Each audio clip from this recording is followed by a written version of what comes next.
Hello there and welcome into another edition of the JMac podcast. And today, an important question as we update you on some news going on around the country when it comes to COVID-19.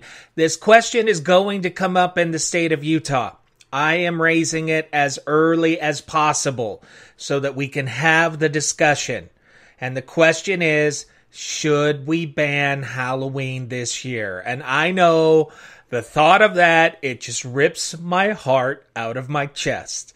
The thought of taking away a year, because let's be honest, young kids only have so many years of Halloween, and parents, you only have so many years of enjoying Halloween with your kids.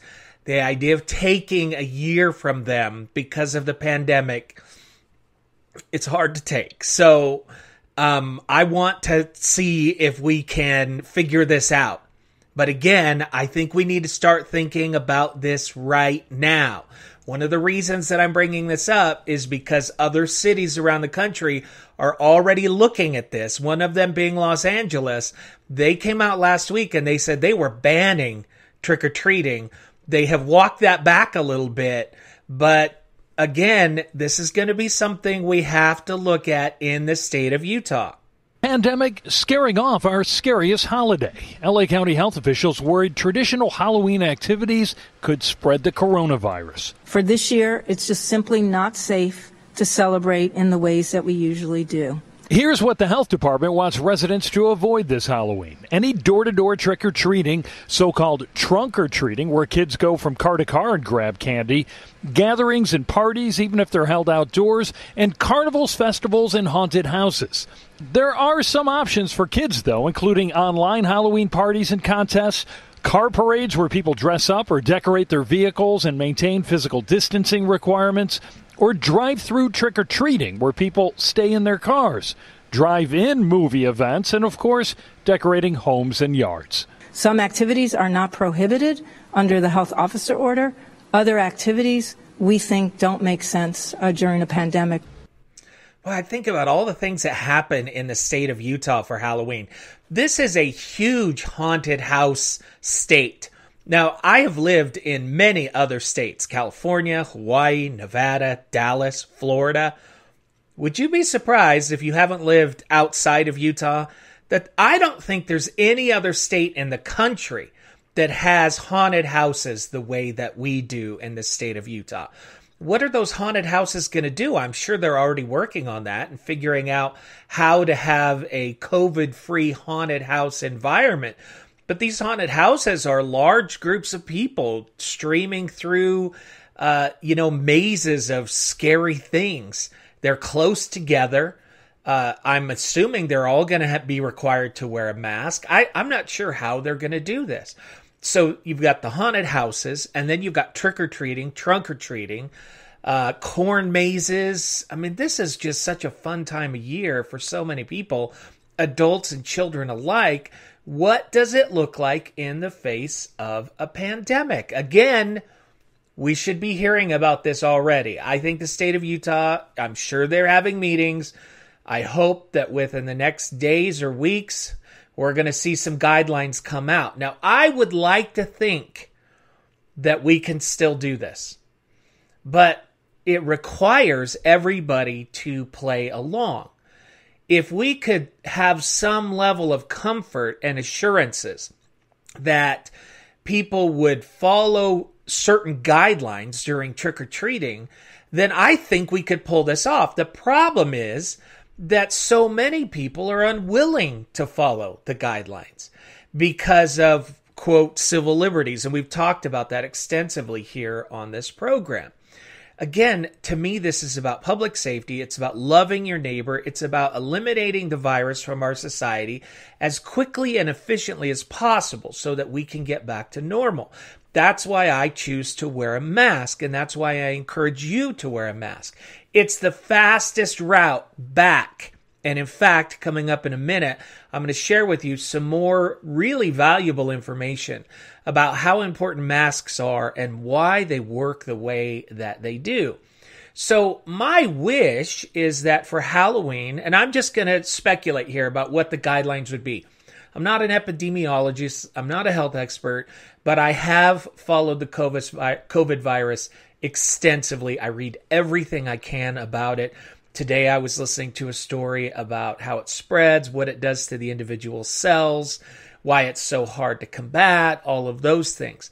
But in my mind, if we could get a reasonable assurance that everybody participating in trick-or-treating would follow certain rules and guidelines, then I would think, at least when it comes to trick-or-treating, I don't know about haunted houses, corn mazes, all of those things.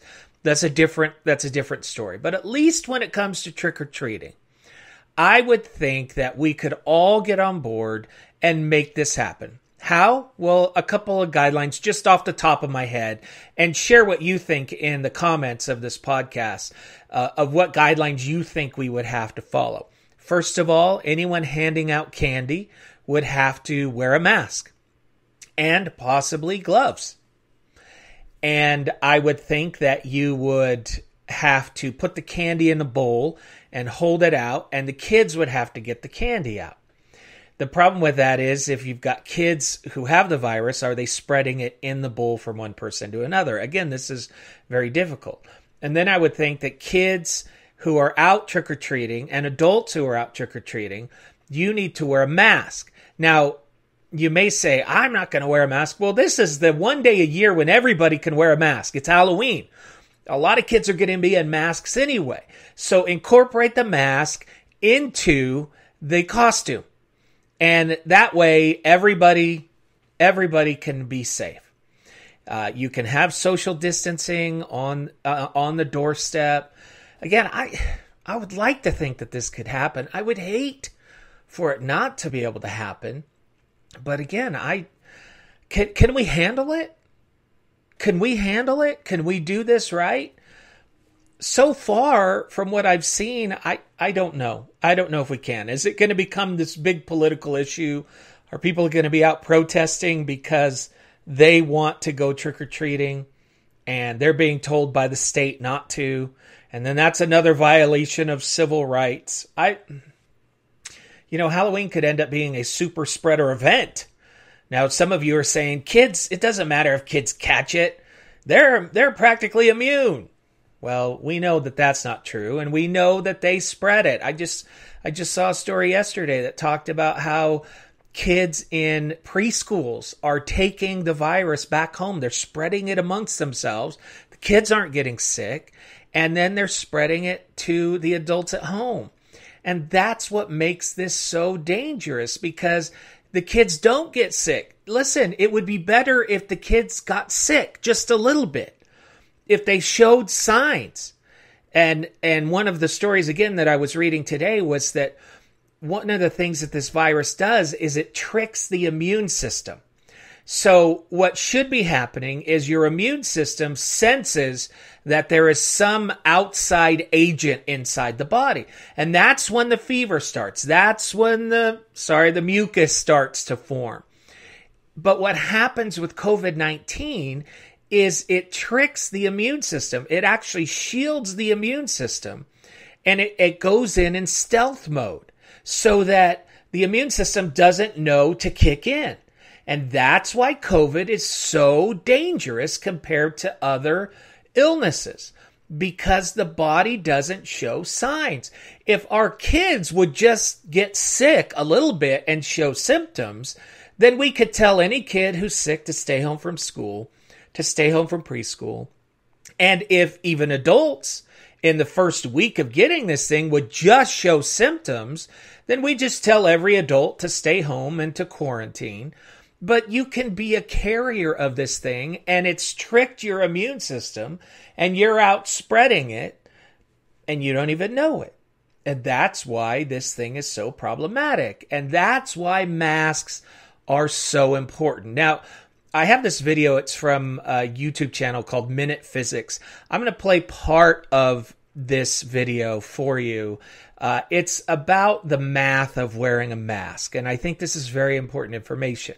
I'll post the rest of the video in the description. And I would recommend you look at the whole thing. If you're still wondering if a mask is effective and how effective a mask can be, maybe this will answer some of your questions. Say you have a mask that cuts in half the chance a contagious person will infect a nearby susceptible person. In other words, this mask is 50% effective. Except this mask is way more than 50% effective because, as we'll see, when many people wear even just a 50% effective mask, you end up with way more than 50% protection. It seems obvious that if no one wears a mask, then no one gets any benefit. And that's true. And you might assume that if everyone wears a 50% effective mask, there'd be a 50% benefit. That is, a 50% drop in disease transmission. But that's not how the math of masks works. When everyone wears a 50% effective mask, disease transmission actually drops by 75%, much better than 50. Masks break our intuition because we're used to thinking about masks as single-directional, only protecting the wearer. But masks can protect in both directions, when you breathe in through them and when you breathe out. This means that when everyone is wearing masks, there are in fact 2 masks between any 2 people. If we assume for simplicity that masks are equally effective in either direction, and if this assumption bothers you, stick around to the end of the video. If masks are equally effective in either direction, then the first mask cuts disease transmission in half, and the second mask cuts it in half again. So overall, you end up with a 75% drop in disease transmission, not 50%. In this scenario, masks do double duty. Now, we know from research that masks are not equally effective in protecting the wearer. So the math is a little bit different than what they're presenting. But if you listen to previous COVID-19 updates, I've shared with you that a mask does help somewhat. It may not stop you from catching the virus, but what happens is the level of your symptoms, how bad your symptoms get, are directly proportional to how much of the virus you are exposed to. So a mask can reduce how much pain and anguish and potentially how deadly the virus can get. And depending on how close you are to the exposure and how many particles are in the air, that mask could effectively protect you. So again, the goal here should be, as a society, let's all wear masks because we want this virus gone as quickly as possible. That way we can all get back to our liberties and our freedoms, and we can save lives in the process. So let me know in the comments, do you think that we should ban Halloween?